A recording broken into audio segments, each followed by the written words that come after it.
Muy buenas noches. Como ya se ha hecho una costumbre, semana a semana la carrera de turismo está emitiendo una serie de programas, una semana en un aspecto de análisis, de debate, y la otra más bien con un carácter de viajes, de juventud, de actividades de esparcimiento, de ocio que tienen que ver con el turismo. En esta ocasión queremos tratar un tema que, si bien no es nuevo, persiste su actualidad porque hasta ahora no se han resuelto los temas centrales y se refiere básicamente a esa contradicción, a esa paradoja que tenemos en el país de que disponemos de una gran biodiversidad, tenemos una gran riqueza natural, un gran patrimonio cultural y natural que es base para el turismo, pero que por otro lado ese patrimonio natural y cultural se ve amenazado por una serie de disposiciones y de acciones que parten del gobierno, pero también que tiene que ver con la actividad de la colectividad e inclusive del empresariado. Queremos tratar justamente el tema de esa paradoja entre gran riqueza de biodiversidad y lo que tenemos que hacer para conservar y para volver esa riqueza de diversidad en un patrimonio también económico. Les invito a ver inicialmente un video introductorio para luego conversar con nuestros invitados. Adelante, por favor. Bolivia cuenta con una diversidad de paisajes y sitios naturales que conforman el patrimonio natural del país, entre los que se encuentra el Salar de Uyuni, el lago Titicaca, el Parque Nacional Madidi. Muchos de estos componen la riqueza natural, extractiva y productiva del estado, y a su vez atraen la visita masiva de muchos turistas por su belleza natural. Es por este motivo que existen políticas que resguardan la naturaleza y el medio ambiente, delimitando mediante leyes la injerencia del sector extractivo en estas áreas naturales. Leyes como la Ley 2012 de la Madre Tierra, que establece la visión y fundamentos del desarrollo integral en armonía y equilibrio con la Madre Tierra para vivir bien. La Ley 1333 del Medio Ambiente tiene por objeto la protección y conservación del medio ambiente y los recursos naturales. O la Ley 535 de Minería y Metalurgia, que regula las actividades minero-metalúrgicas estableciendo principios, lineamientos y procedimientos y el desarrollo de las actividades minero-metalúrgicas de manera responsable, planificada y sustentable. Sin embargo, el modelo económico actual en algunos casos llega a contrastar con todas estas políticas de proteccionismo, fomentando el crecimiento económico mediante la extracción de recursos naturales de diferentes sitios, afectando el equilibrio ambiental de los mismos. Tales son los casos del Parque Nacional Madidi y el Illimani, que pertenece a la Cordillera Real. En el primero, hace poco menos de un mes, un grupo de biólogos y profesionales afines al estudio descubrieron nuevas especies de mamíferos, peces, anfibios, reptiles, aves y centenares de mariposas, reafirmando al Madidi como el área protegida con mayor biodiversidad del mundo. Lamentablemente, la fauna y la flora del Madidi se verán afectadas por la construcción de la represa El Bala, ya que el área protegida y la reserva de biosfero y tierra comunitaria de origen Pilón Lajas recibirá el mayor impacto de la inundación. Esta inundación produciría la muerte de miles de animales y plantas que el Madidi preserva. También el impacto social sería relevante, pues comunidades de familias indígenas tacanas serían afectadas por el proyecto, siendo expulsadas de sus tierras y obligadas a migrar. En el caso del Illimani, desde fines del pasado año 2016, se denunció públicamente la presencia de empresas y cooperativas mineras que realizan perforaciones en el cerro para la extracción de plata, zinc, estaño, wolfram y una posible contaminación del agua que fluye hacia La Paz. El pasado 10 de abril, comunidades aledañas al Illimani y Mururata marcharon en protesta por los asentamientos mineros, tomando las avenidas principales de la zona sur de La Paz, para dirigirse al centro de la ciudad con el fin de realizar un cabildo en inmediaciones de la Plaza San Francisco. ¿Cuál es la posición del sector privado ante estos sucesos? ¿Cuál podría ser la magnitud de los efectos socioambientales en las zonas cercanas al Illimani y Madidi? Resolveremos estas preguntas en nuestro programa. Acompáñenos. Bien, como hemos podido apreciar en este video, se plantea una problemática, como decía al principio, entre una gran diversidad natural y riqueza natural que tenemos en el país, y los efectos que pueden derivarse de una serie de medidas de política de gobierno y que afectan particularmente al sector turismo. Para profundizar en el análisis de estos temas, tenemos invitados a quienes agradezco aquí en la mesa. Inicialmente doy la bienvenida a la licenciada Janet Simbrón, que es ejecutiva de la turoperadora Millenarian, y también al profesor doctor Enrique Richard, que es biólogo, pero es también docente de la carrera y de varias universidades en el país. Junto a ellos vamos a tratar de analizar, como decía, este tema y tratar de proponer algún tipo de posición respecto a esta problemática. Bienvenidos, y inicialmente, Enrique, quisiera pedirte si es que nos podrías un poco reforzar el tema de la gran diversidad que tiene el país, cuál es realmente nuestro posicionamiento a nivel internacional y qué tenemos como patrimonio en el país. Adelante, por favor. Bueno, muchas gracias, José, por esta cordial invitación.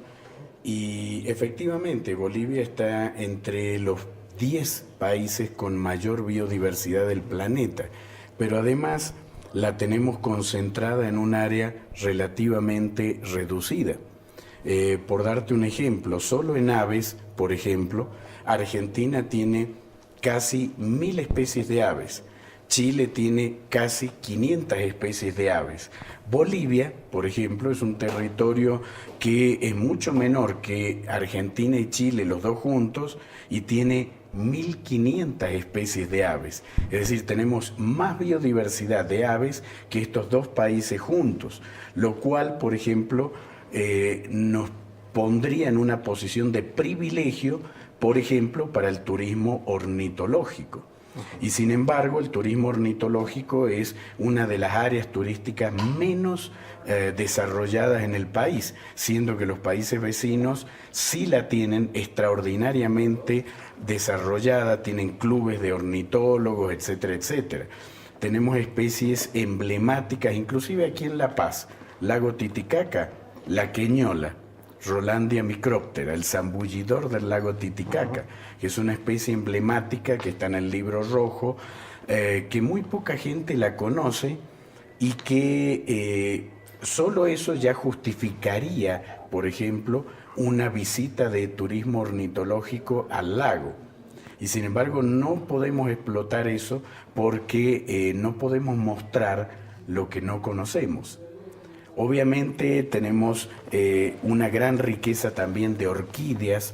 Tenemos que en la región de los Yungas, por ejemplo, un 60% de la biodiversidad de orquídeas son endémicas, es decir, son únicas de Bolivia, no están en ningún otro lugar del planeta Tierra.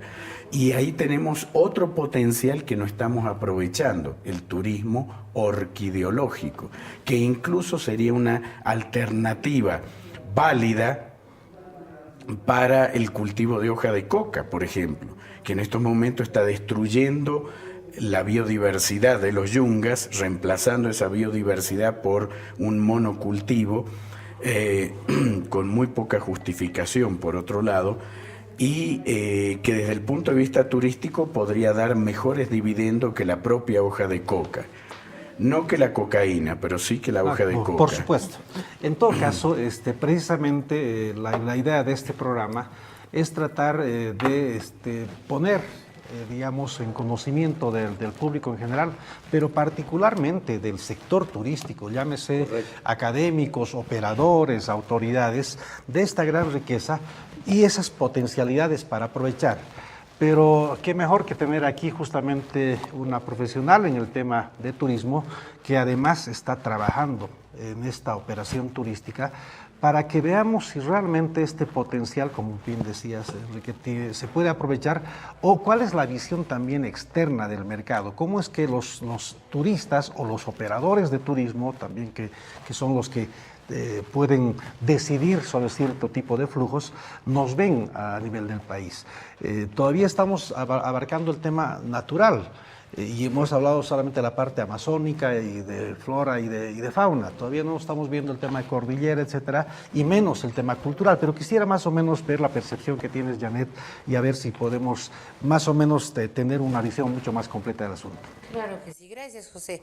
A ver, inicialmente creo que una de las mayores debilidades y limitaciones que tiene el país están referidas a la ausencia de un ícono que nos determine un conocimiento de parte del mercado. La gente no conoce Bolivia y el nivel de conocimiento que tiene del destino está muy focalizado a la parte andina, ¿no? Y tenemos una mirada muy tradicionalista de lo que es el hombre aymara, en la balsita de Totora, y es esa percepción que tiene la gente del destino. En los últimos 10 años esa percepción ha ido cambiando y el Salar de Uyuni se ha convertido en un ícono sobre Bolivia, Perú, Cusco, Machu Picchu, Argentina, de pronto el tango, Buenos Aires, Bolivia por fin tiene un ícono, este es el Salar, y de alguna manera a partir del ícono es que la gente Bolivia empezó a sonar en el mercado internacional. Eso significa altas posibilidades de desarrollo para el país. Sin embargo, estamos hablando de un elemento bastante pequeño frente a toda la riqueza tanto natural como cultural que tiene el destino. Ahora, en Bolivia, a nivel privado, se ha trabajado de manera muy clásica en la venta de productos bastante simples, ¿no? Lago Titicaca, Salar de Uyuni ahora son nuestros íconos más vendidos, inclusive incluyendo de pronto La Paz. Sin embargo, hay un crecimiento de una nueva empresa, una empresa que yo la llamo emergente, ¿no?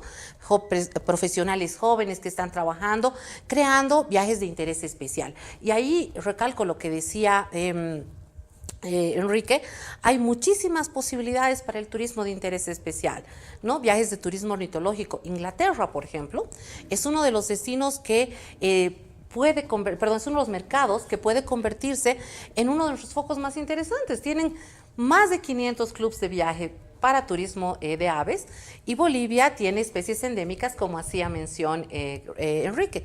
Y las especies endémicas de Bolivia no solo están focalizadas en el área andina o amazónica, entonces se puede generar un itinerario hermosísimo partiendo de los Andes y concluyendo en la Amazonía, ¿no? Incluyendo valles y zonas que probablemente no están dentro de la priorización de atractivos, ¿no? Clásicos, y es ahí donde se encuentra una oportunidad para los proveedores de servicios.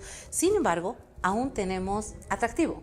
No tenemos infraestructura de servicios, no tenemos, coincido con Enrique, no hay profesionales capacitados, no puedo yo como operadora desarrollo un producto muy lindo, sin embargo, si no tengo un profesional capacitado, un ornitólogo que tenga la capacidad de hablar inglés y hablar en simple, aquel observador de aves que probablemente no es un experto, simplemente es un aficionado a la observación de aves, es donde tiendo a perderme, ¿no? Entonces hay oportunidad.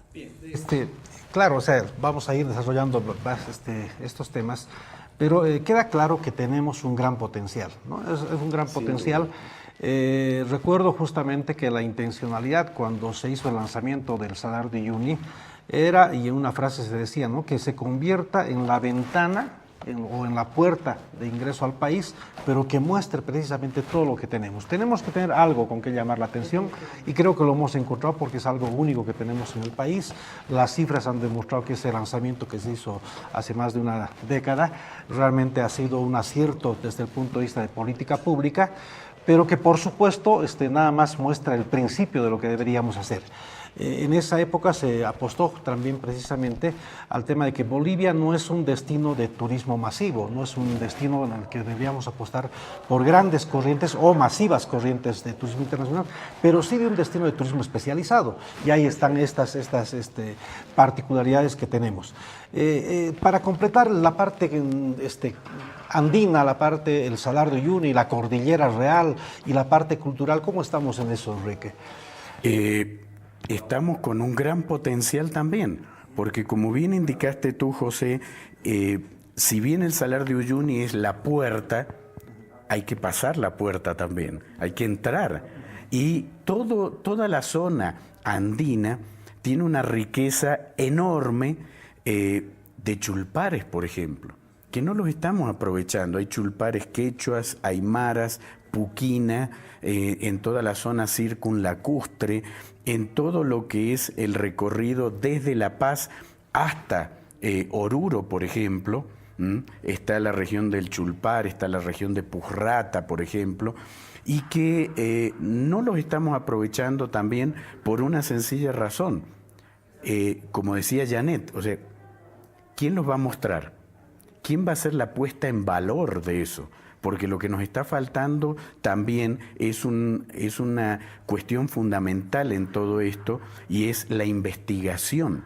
Porque la investigación es lo que nos conduce a la puesta en valor del objeto, y la puesta en valor nos va a conducir a un discurso de sustentación, que es lo que necesitamos para mostrarle al turista cómo lo sustentamos. En Mantecani están volteando chulpares para sembrar papa, y lo que están dejando en pie lo están usando de baño. De eso yo he sacado fotografías, eso es terrible. Y eso es porque también tenemos un problema de identidad que estamos perdiéndolo justamente por el tema de la educación colonizadora, en la cual nuestros niños aprenden más del exterior que de lo propio.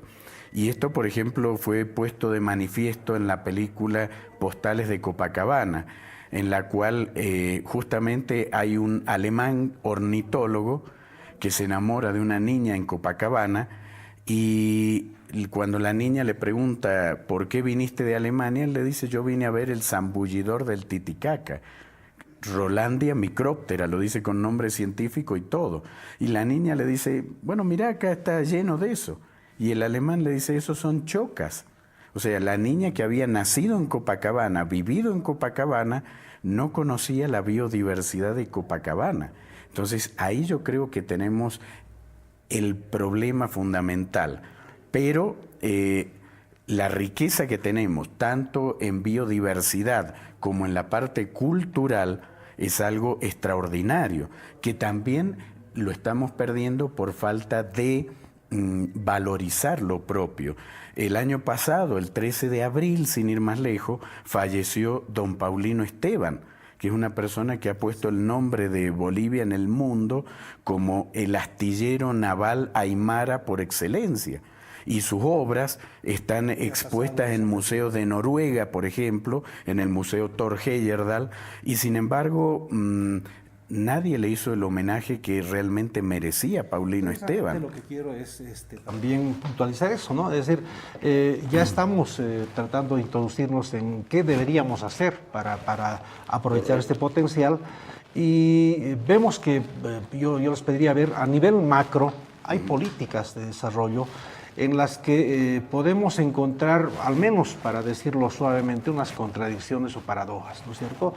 Por una parte, hay una ley de turismo, se ha creado un Ministerio de Cultura y Turismo, que es también un logro en el tema de gestión pública en el país, pero sin embargo las acciones concretas no están destinadas precisamente a efectivizar este potencial en esos segmentos de mercado que tendríamos mayores posibilidades. La ley de la madre tierra, la ley 1333, la ley de minería muestran esas contraposiciones, y resulta que si bien declaramos que el desarrollo sostenible es el modelo de desarrollo que queremos para el país, las acciones nos demuestran que cuando planteamos el proyecto del Chepete Bala, que es una inversión millonaria para el país como nunca antes se ha pensado en un proyecto público, estamos olvidando precisamente todo este potencial que tenemos para el turismo, y que en algún programa lo hemos señalado también como Instituto de Investigación, podría tranquilamente más que duplicar el ingreso que se prevé por la venta de energía por el caso de turismo. Entonces, el tema es, ahora veremos qué se está haciendo en realidad. Tenemos un gran potencial, ya no hace falta, digamos, señalar sobre esto, pero ¿qué hacemos a nivel de las políticas inicialmente y qué vamos a después hacer a nivel del empresariado? Porque también el rol es múltiple, ¿no? Y finalmente también veremos la parte académica. No sé si sobre esto una breve reseña, Janet, antes de hacer el corte. Claro que sí. A ver, a nivel público, creo que tenemos una debilidad muy grande y está enfocada en la ausencia de un proceso de planificación y ordenamiento turístico, ¿no? Si bien hay una priorización de las áreas en las cuales se va a promocionar, las cuales se van a desarrollar, no ha habido una sostenibilidad en el tiempo. Inicialmente teníamos 4 áreas priorizadas por el gobierno, recientemente ahora ya no son 14, ya son 6. No importa la cantidad de áreas, la dinámica de la demanda presiona al empresariado privado para que venda aquello que motiva. En este momento motiva el Salar, motiva La Paz, motiva el Madidi, que son de pronto nuestros íconos principales, ¿no? Y por el lado de la Amazonía, misiones jesuíticas de pronto, que genera una demanda en crecimiento y tal vez focalizada en ciertos periodos estacionales más allá que el resto de los otros lugares. En el caso de los riesgos que tenemos con Madidi en el proceso de consolidación del producto, se ven afectados por inversiones que van a generarse, que hacen que la gente, que hacen que esta demanda decida no venir. Te pongo el ejemplo del Perú, Puerto Maldonado, Tambopata, Mano, son los ejemplos claros de cómo una dinámica de conservación, a partir de la generación de inversiones, programas que permitan la conservación, el desarrollo sostenible, la generación de infraestructura adecuada, motivan a la gente a trabajar procesos sostenibles y generar inversiones y generar una dinámica económica.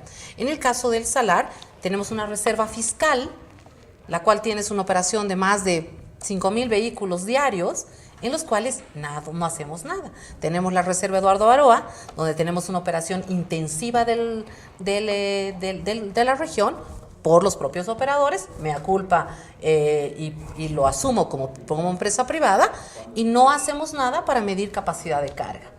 Estamos en el Madidi, tenemos diversidad de regiones. Recientemente Chalalán ha sido nombrado como uno de los 10 mejores destinos de verdes del mundo, de Sudamérica, y resulta de que no generamos una plataforma de respaldo para ese emblema que tenemos, que es Chalalán y el propio parque, y el detrimento de la biodiversidad está cada vez en riesgo. Entonces, creo que tiene que ver con una mirada clara de un proceso de planificación, el cual en este momento no está visible y no hay una claridad, ¿no? Bien, vamos a hacer una pequeña pausa para que después podamos continuar en este tema, pero dejando justamente esas preguntas, ¿no? ¿Será que el modelo de desarrollo sostenible en el país es un paradigma que debemos seguir?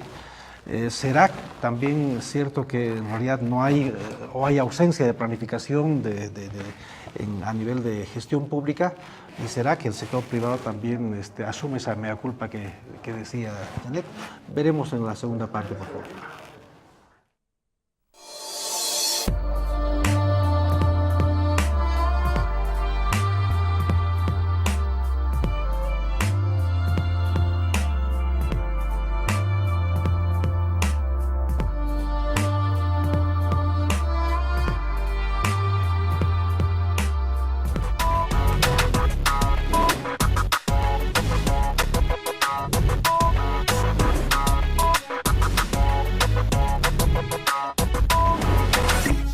Información actualizada de la Universidad Mayor de San Andrés, iniciamos Contacto UMSA. ¡Acompáñenos!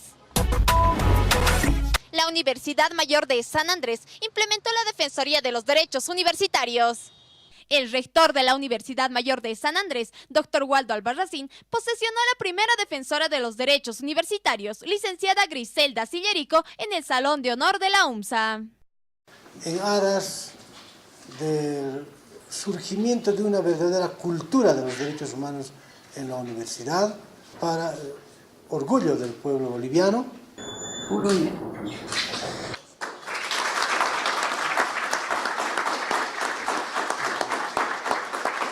Nosotros le vamos a dar una perspectiva integral a esta Defensoría Universitaria, porque los derechos humanos son eso, deben ser abordados desde lo que viene a ser precisamente una visión integral. Este es el enfoque de derechos humanos. La Defensoría de los Derechos Universitarios de la UMSA es la primera instancia creada en el Sistema Universitario Nacional y tiene como objetivo proteger los derechos estudiantiles. No depende del rector ni de ninguna instancia de poder, porque esa es la idea, que la defensora universitaria no tenga limitación en su trabajo. La Facultad de Arquitectura, Artes, Diseño y Urbanismo de la UMSA llevó adelante una nueva versión del Atelier Internacional El Alto. La Universidad Mayor de San Andrés fue sede del Atelier Internacional El Alto, donde se reúnen estudiantes de la UMSA, la Universidad Pública del Alto, la Universidad Nacional de Juliaca Néstor Cáceres Velázquez de Perú y la Escuela Nacional Superior de Arquitectura de París, La Villette. Esta es la décima edición. En 12 años que se lleva trabajando, este es el 10º taller sobre el Atelier El Alto. En el encuentro se diseñaron proyectos arquitectónicos con el propósito de mejorar los espacios públicos, aprovechamiento de áreas y la construcción de espacios recreativos. Estamos abordando lo que es barrios ecológicos o ecobarrios inspirados de las tramas orgánicas del suelo. Entonces no se viene acá a imponer nuevas tramas rígidas ni geométricas, sino que se inspira de la topografía, se inspira de las tramas que la gente hace y se inspira de las tramas de la época aymara y quechua.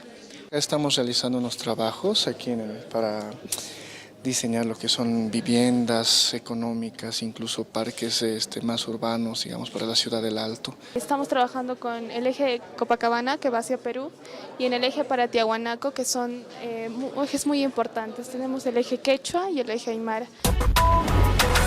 En acto de conmemoración, la carrera de Sociología recibió homenaje camaral del Estado Plurinacional de Bolivia por 50 años de creación. De acuerdo al cronograma de actividades en homenaje a los 50 años de creación de la carrera de Sociología, representantes de la Cámara de Diputados entregaron una medalla conmemorativa. La Cámara de Diputados resuelve rendir un justo homenaje a la carrera de Sociología de la Universidad Mayor de San Andrés en conmemoración a sus 50 años de aniversario de fundación. Posterior al evento, autoridades universitarias realizaron el descubrimiento de la plaqueta conmemorativa al 50º aniversario.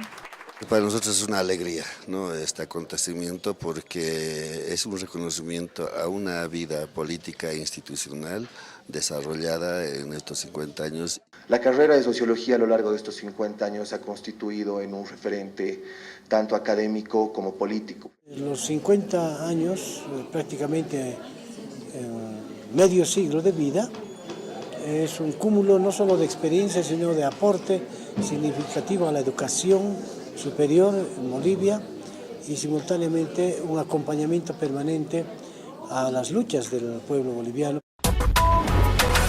La Facultad de Arquitectura, Artes, Diseño y Urbanismo de la UMSA y el Centro de Difusión Académica realizaron la presentación de 4 producciones intelectuales. Los textos denominados Evolución Urbana en la Ciudad de Potosí, Criterios Urbanos y Arquitectónicos de Adaptación al Cambio Climático, Contarte 50 años y Guías de Trabajo fueron presentados en el auditorio facultativo. Estamos produciendo estos 4 documentos que son de suma importancia para nosotros y que muestran la producción del docente universitario hacia la comunidad universitaria. Para mí ha sido una satisfacción la publicación de este libro, que es fundamental porque son criterios de adaptación y mitigación al cambio climático. Tenemos el honor de inaugurar las primeras publicaciones de la nueva imprenta de la Facultad de Arquitectura, en el caso mío con la evolución urbana de la ciudad de Potosí. Estos textos fueron publicados gracias a la nueva imprenta digital que adquirió la Facultad de Arquitectura, Artes, Diseño y Urbanismo. Pero ahora hemos comprado una imprenta digital, la cual estamos haciendo trabajar. Estamos sacando los primeros 3 libros de producción facultativa. La UMSA incursiona en la producción intelectual como una forma de contribuir al debate y a la construcción de un país que cada día está ansioso de conocer más. Si usted tiene alguna información relacionada con nuestra universidad, puede contactarnos al 244-5413 o planta baja del monoblog central Estrategias Comunicacionales y agradecer a Cristina Spa, que se encuentra en la Plaza Isabel la Católica, Avenida Arce. Esto fue Contacto UMSA. Hasta la próxima.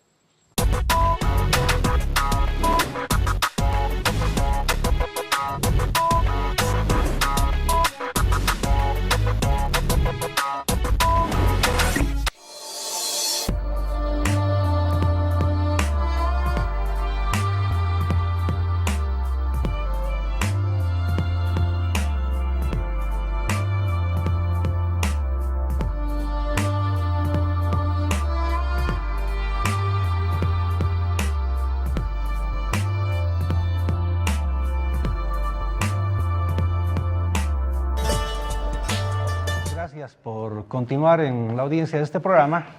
Habíamos dejado para después de la pausa precisamente en profundizar el tema de las políticas y de estas contradicciones que tenemos, que son evidentes y que no solamente es una contradicción entre el discurso político, sino también la asignación de recursos reales, porque aquí se trata de asignación de recursos, ¿no? Es decir, correcto, si tuviéramos en turismo una inversión de 4.000 o 6.000 millones de dólares, que es lo que se prevé para el Chepete Bala, seguramente que el curso del turismo y del país cambiaría drásticamente, porque 6.000 millones de dólares nos darían para hacer muchas cosas en el sector turismo.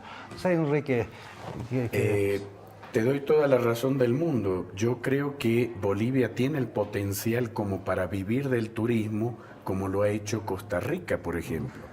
El problema nuevamente pasa por el tema de la formación, es decir, de conocer el país para conocerlo, para venderlo, para promoverlo. Y en segundo lugar, la inversión pública que debería haber, pero para eso se necesita la credibilidad de nuestras autoridades. Es decir, si la autoridad no está convencida de esto, no va a invertir. Ahora, como bien dijo Janet también, el tema del Bala Chepete, se ha hecho una inversión enorme, o se va a hacer una inversión enorme, en un proyecto que está tremendamente cuestionado, que no sabemos realmente si esa energía se va a poder vender, que va a tener un impacto ambiental tremendo que contradice justamente a la propia Constitución, a la Ley 1333, a la Ley 300, y que ya tenemos precedentes de estos impactos, como por ejemplo pasó con el lago Popó. Hemos perdido un lago entero que tenía un potencial también para el turismo enorme, porque ahí también teníamos especies endémicas, teníamos atractivos culturales, el pueblo Cascus Suñi Uru, o sea, los pueblos del agua, que ahora ya no tienen su agua. Entonces, ahí también vemos una contradicción y no hay que olvidarse que cuando hablamos del lago Popó estamos hablando de algo que era una reserva ecológica por ley también, ¿no? Entonces, evidentemente, las políticas pueden tener una buena intencionalidad, pero en los hechos no se ve absolutamente nada de... Precisamente, bueno, ocurre que las evidencias también son claras, ¿no es cierto?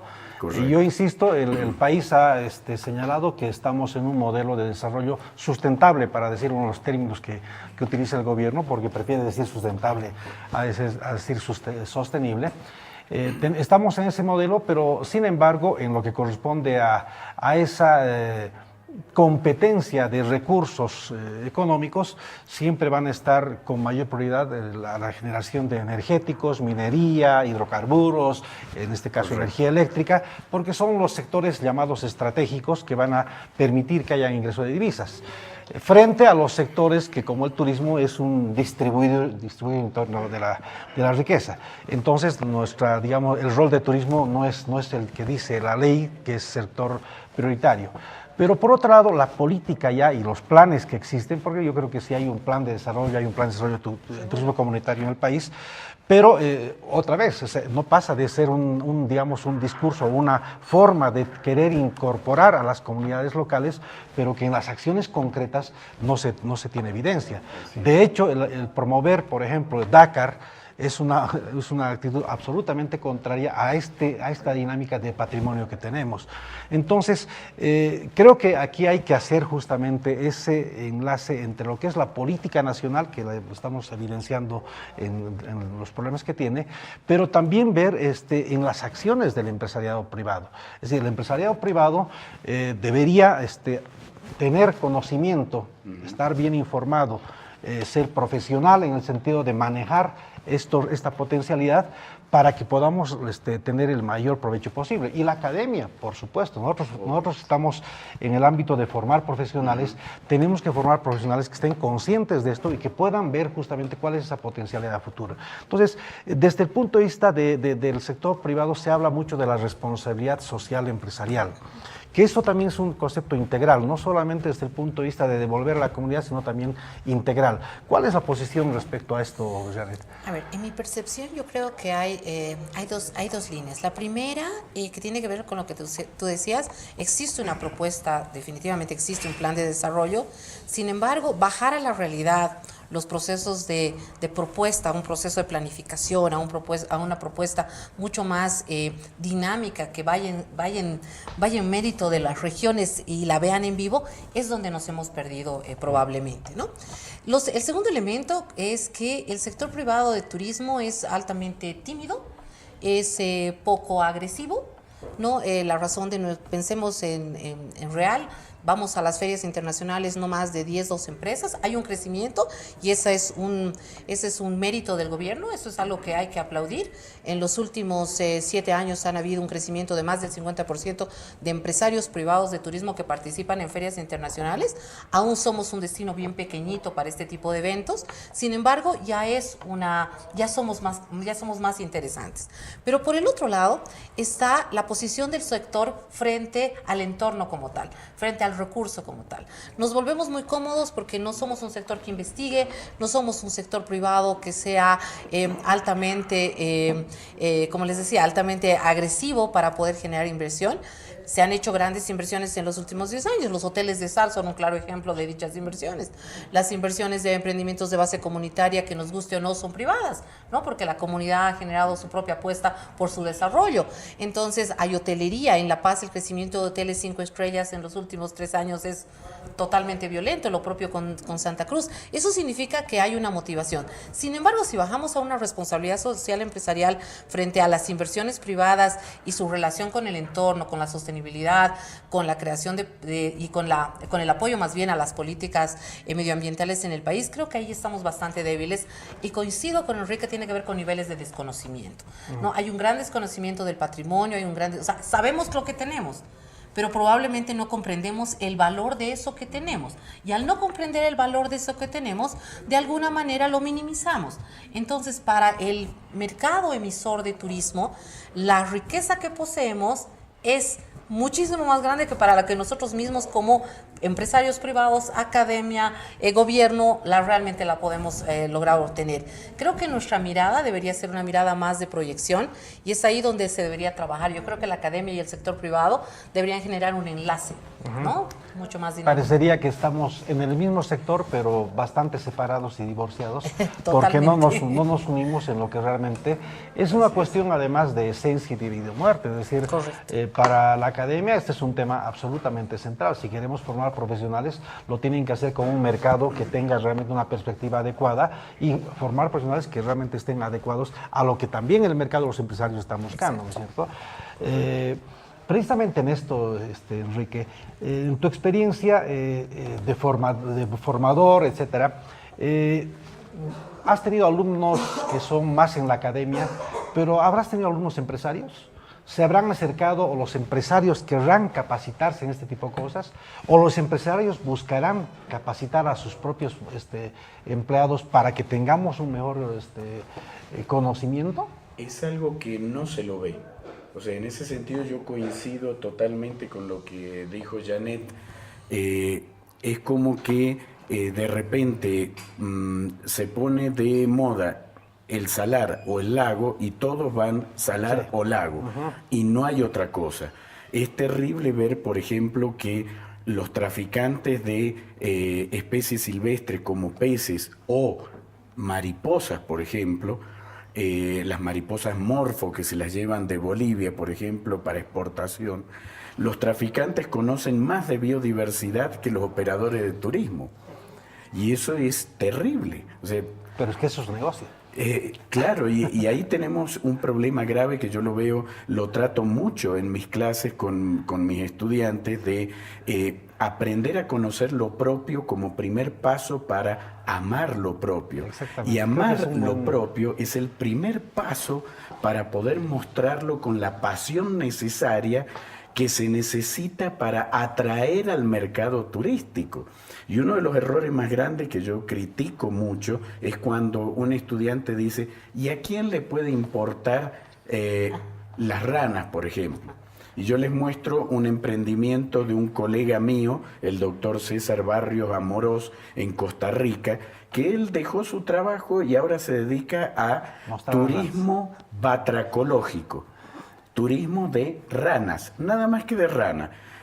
Cuesta 2.000 euros el tour y sin embargo no da abasto, porque hay gente que pide ese tipo de turismo especializado, pero se necesita gente que conozca, que pueda mostrarlo adecuadamente. Yo creo que has señalado unos puntos muy importantes, ¿no? O sea, nadie puede mostrar lo que no conoce. Correcto. Y nadie se va a sentir orgulloso de lo que también desconoce. Así es. Pero también yo creo que haciendo una culpa, como decía Janet, la universidad, las carreras de turismo, tampoco hemos hecho tal vez el esfuerzo suficiente como para acercarnos al empresariado privado y decir, bueno, a ver, ¿qué necesitamos? ¿Qué necesitan de investigación? ¿Qué podemos hacer en términos de mercados o en términos estos que está señalando de cierto de turismo especializado? O el sector privado también tampoco ha requerido de la academia de algún tema específico. Entonces creo que este tema es importante porque nos necesitamos mutuamente, queremos trabajar conjuntamente. No se olviden que los estudiantes hoy, mañana son profesionales y los profesionales también se vuelven empresarios porque justamente hay una gran cantidad ya de egresados y profesionales que están emprendiendo y tienen digamos, esas iniciativas, pero no lo hacemos formalmente, no lo hacemos, digamos, institucionalmente. Entonces, me gustaría ver qué piensas sobre esto, Janet. Yo creo que tenemos que desmitificar algunos conceptos. Bolivia no necesita más turistas, Bolivia necesita turistas que tengan mayor capacidad de gasto.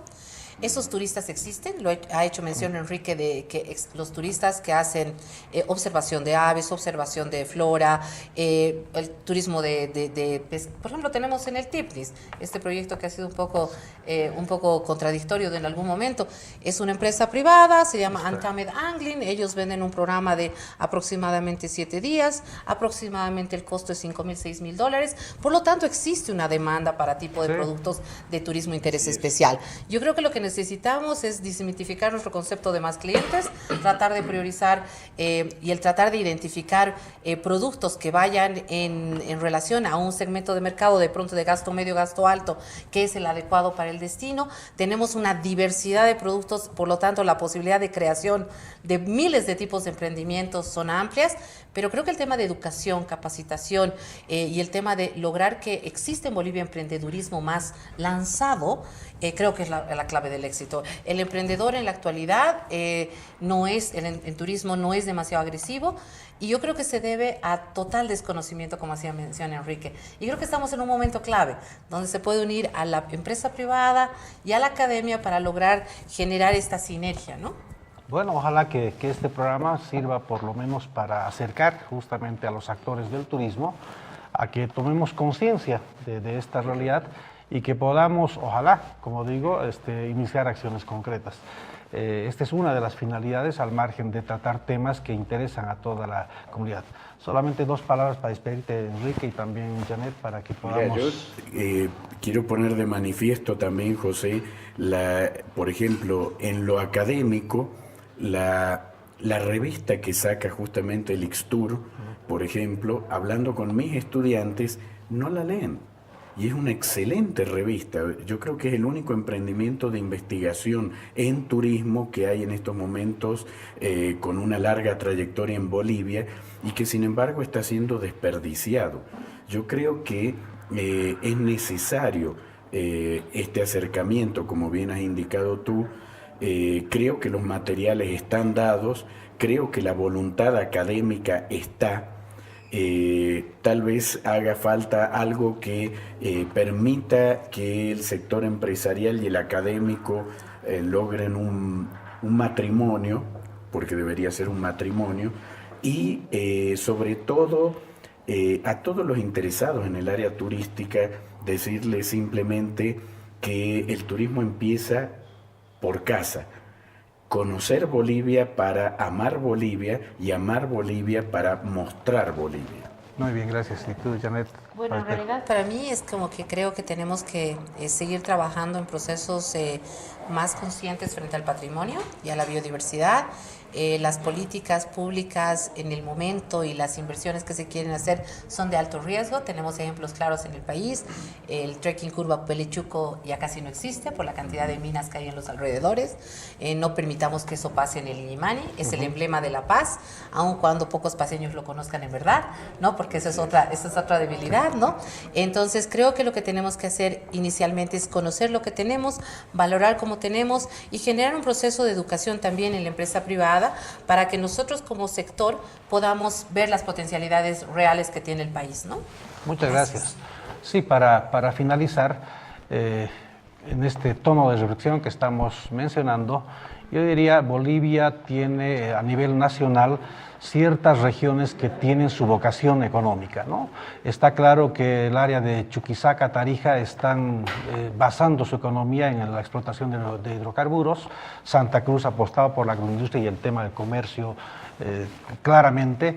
Pero el área andina se ha quedado en el pasado con la tradición minera, y La Paz particularmente, que tiene una gran riqueza tanto cultural como natural, debería apostar realmente por el sector turístico. Es decir, pero esto debería merecer precisamente una priorización real de las autoridades y así asignar recursos que permitan poner en valor todo lo que tenemos en cuanto a recursos, pero sobre todo también en cuanto a comunicaciones. Yo hago mención a esto del turismo comunitario porque en los últimos tiempos, en lugar de constituirse una facilidad para las inversiones, ocurre que más bien hay muchas más trabas cuando se dan este tipo de las 4 instancias de gobierno en el país, que lo que hacen es generar trabas para la inversión privada. Entonces, creo que a nivel macro deberíamos pensar en una prioridad mucho más clara y una asignación de recursos, y a nivel ya interno del sector, con esta cohesión podríamos lograr también mejores resultados. Esperemos haber contribuido de alguna manera al mejor conocimiento de la actividad turística, a un tema en particular como que hemos tratado ahora, y ojalá que tengamos oportunidad de seguir profundizando en otros temas a futuro. Muchísimas gracias, Enrique, gracias Janet, y nos vemos en la próxima edición. Hasta luego.